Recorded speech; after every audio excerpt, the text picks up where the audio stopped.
Hey everybody, Dave here, and today I've got a little bit of a special treat for us all. Starfinder Miniatures. About a week ago, a representative from Archon Studios, the company that is managing the Starfinder miniature license for Paizo now, reached out to me and just said, "Hey, Dave, would you like to have a couple Starfinder miniatures?" And I, of course, said, "Yes, I very much would like a few Starfinder miniatures." So they sent me over a couple to open and share with all of you fine folks on the internet what my initial thoughts of this product are. So just off the bat, want to let you know, full disclosure, that these were provided to me from Archon Studios. I also should let you all know up front that despite being an avid tabletop gamer since 1984, so you can do the math on how long ago that's been, I have never painted a miniature in my life. So I'm going to be viewing this through the eyes of what I am, which is a novice to this particular hobby. I have many pre-painted miniatures that you may have even seen me do some unboxing overviews on this channel. And I am an avid Gundam model enthusiast, so I am familiar a little bit with some of the tools that might be used in constructing these. But just take everything that I say with a grain of salt, that it is coming from someone who is new to this hobby. Those of you who are experienced at assembling and painting role-playing game miniatures might have a different outlook on some of these things. And by all means, please, let me know in the comments. Share your thoughts. Let me know if you have a different take, giving your lending an eye of experience to some of these things. I'd love to hear your thoughts.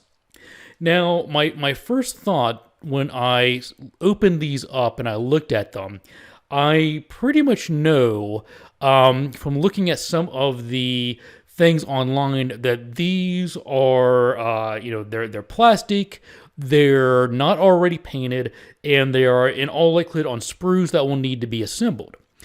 So I immediately expected to find somewhere on the packaging something that made it abundantly clear that this is a kit, and the kit will need to be assembled, and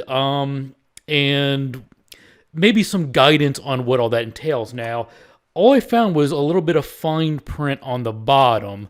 Hopefully the camera is going to get that. It says, miniatures sold unpainted and require assembly. This product is not a toy, not intended for use with persons 14 years of age or younger. So it is here in kind of the fine print on the bottom that this is unpainted and requires assembly. As a consumer who is new to the hobby, I think I would have preferred to see that front and center, making it very clear that what I am buying, I'm going to have to put together myself, and maybe even some guidance on what tools will be needed to assemble this. Now, again, I'm coming from the perspective of someone who's brand new to the hobby. Maybe this is standard in the miniature, in the painting miniature hobby, that everybody just knows that that you're going to assemble this. There's going to be some work to it.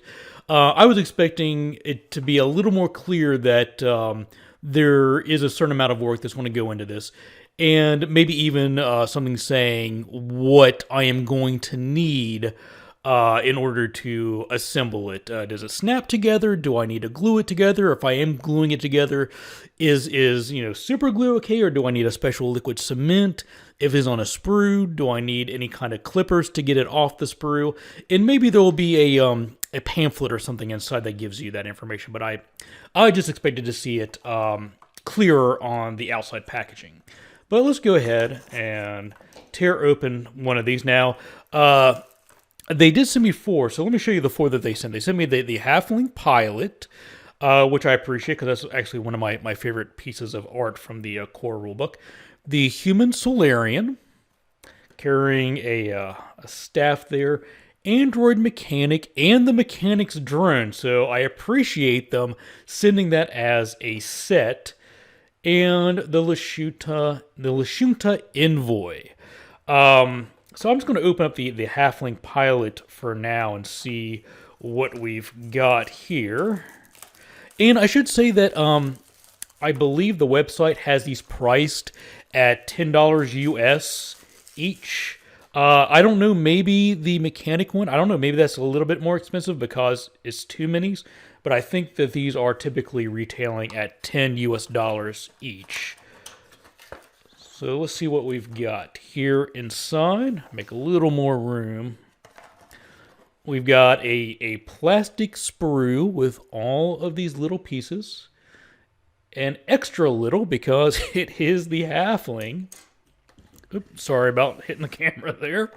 And yes, so there is a set of instructions that that shows what all goes into this. No guidance or suggestions on if I should be using any kind of adhesive or if liquid cement is preferred over like super glue or what have you. And from being a Gundam model, hobbyist, I have a little bit of background to figure that out. But I just wonder if, as someone totally brand new, if this is going to be enough guidance. Also, as someone who's never painted a miniature, I would have loved for there to be some sort of key, like we recommend using the following colors for each part of the miniature. And again, I'm brand new. Maybe for experienced people in the hobby, maybe they don't want that. Maybe they resent people telling them what colors to use. Maybe they prefer to have the freedom to paint whatever they want. But I don't know, maybe tell me what color of red is used and what color of red's used in her hair and what color is used for her skin tone, that sort of thing. As a newbie, I would want all the guidance I can get. Yeah, so let me pull up the sprue again so you can get a look. Maybe I should not have gone with the halfling right off the bat, because these are such tiny, small pieces. Let's take a look maybe at the human Solarian, just to get a medium-sized creature's perspective.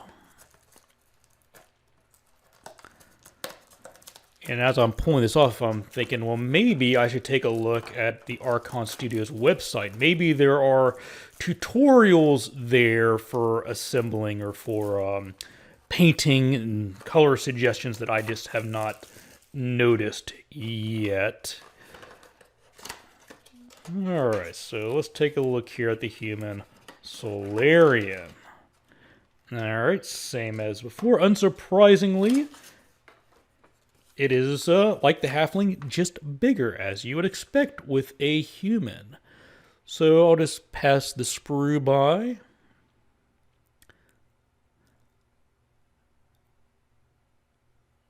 Yeah, get some texture on the base.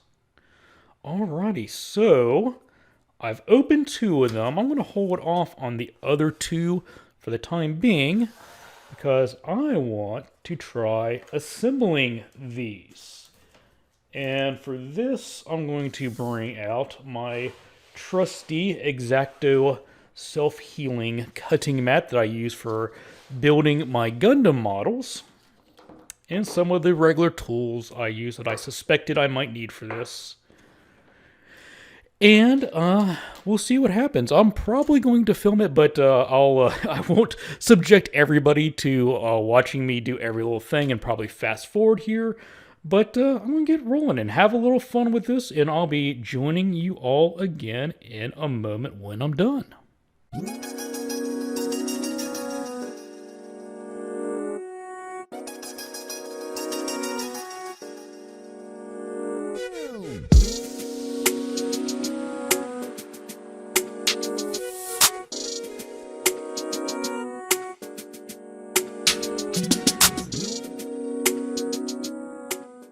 Okay, so I think the cement has had time to set, so let's take a look. And we have here for the Solarium, So this was my first attempt in doing one of these. Let's see. I don't know if the camera wants to cooperate. Let's see if it will focus in on them there.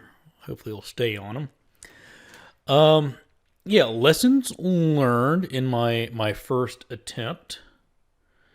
You can see there are some definite seams there.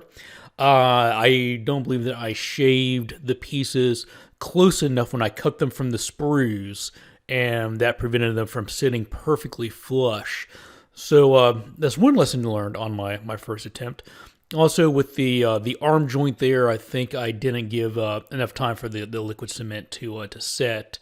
If anybody's curious about what I was using for that, for modeling, I tend to use this Tamiya extra thin cement. I like this better than regular glue working on plastic models, and it worked pretty well here. The only glaring issues that I had with it again are those seams.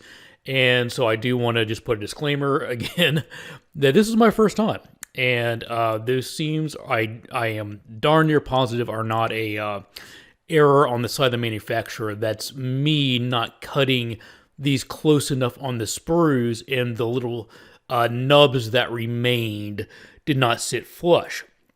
And I'm just going to pause the video now, and we will return after I've assembled the other 3 minis. Alright, I am back after assembling the remaining Starfinder miniatures. So let's just take a moment and review each of these and see how things turned out. Overall, I think the lessons learned in making the first one, the Solarian, I think paid off. So let's take a look first at the Lashunta Envoy. So I'll just give you a look at every side of them. Fairly easy to put together, pretty straightforward instructions. I did come out of it with one seam problem around the neck. But I think that's a small detail that might be something that only I notice when I am holding it up to my face, and not necessarily seen when it is on a table, and probably wouldn't be noticed after I paint it, I would hope. But yeah, nice detail on them. Pretty easy to put together. These are all plastic, so they were real easy to cut off the sprues, although I would recommend that people use, a good set of clippers, and not just like, any wire cutters you find in your toolbox or what have you. You might want to invest in a nice, sharp pair of clippers. So here next is the human mechanic holding her weapon in one hand. It's got either a microphone or like a detonator maybe in the other. I would say she was probably the easiest for me to put together. I thought the pieces were very well laid out and they fit together flush, and I didn't end up with any massive noticeable seams. I will say that it took me a while to figure out how to put in her left leg. The instructions tell you to place her left leg first and then the front part of her torso. And I could not for the life of me figure out how those pieces are supposed to fit flush together. But by attaching the front and back of the torso first, I then found the slot that the leg goes in. So just for whatever it's worth, I found it easier to do steps 1 and 2 backwards when assembling this one. But again, I mean, it looks like nice detail, a lot of texture to the body. I like the cape. Yeah, I think she probably is my favorite of this bunch, and she does come with her little kind of robo-dog drone companion. Also got a little bit of a leftover glue there, but I can just rub that right off. Yeah, cool little guy. Looks like maybe I got a little bit of sprue or something left on the antenna. I can just snip that little piece off. And as I look at this zoomed in on my camera, another recommendation I would have is to have a magnifying glass that you can use, preferably one that you don't have to hold at the same time you're working. I am pretty badly farsighted, so seeing things up close are a pain. So working with some of these smaller elements were a little difficult for me without a magnifying glass that I could look through. And speaking of needing a magnifying glass, let's talk about our Halfling Ace Pilot. Now her pieces, and I guess just for comparison's sake, so you can see the size difference. I mean, she's a halfling, so I mean, to scale, that makes sense that she would be significantly shorter than the regular medium-sized miniatures. But that made assembling her extra difficult because the pieces were super tiny, and I ended up having to use a pair of tweezers to manage some of the assembly. But overall, I think the pieces came together very well. I think I mentioned before that the piece of art that this is based on is one of my favorite pieces from the core rule book. The only problem I really had is her head. Is so flush to the sprue where you cut it off that I think I accidentally nipped a little bit of the base of her head that I shouldn't have. But again, sort of like I was saying with the Lashunta Envoy, when you're dealing with this on a table after it's been painted and it's not zoomed in like it is on the camera, I don't think anybody's going to notice any difference at all. So that is the assembled Halfling Pilot. And since these are probably going to be used for gaming and not just as a art piece, I want to pull out a piece of Starfinder Battles terrain and just show you that, yes, indeed, these bases do fit very cleanly on standard 1-inch square hexes. The base for the halfling is a little smaller than the other, so she fits super easily on one of these. If my camera would be so kind as to focus, there we go. And you can see, yes, they all, in fact, fit very nicely on a standard 1-inch grid. All right, so that's it for this little unboxing and overview. I like the minis. I'm going to have to look into maybe painting them. I've never painted a mini before, so that's going to take some research and some purchasing of paints and brushes and all. But at this point, I think maybe I want to go all the way and finish them properly. If you have any suggestions, comments, questions about these, please leave those in the comments. And as always, thanks for watching. Take care and happy gaming.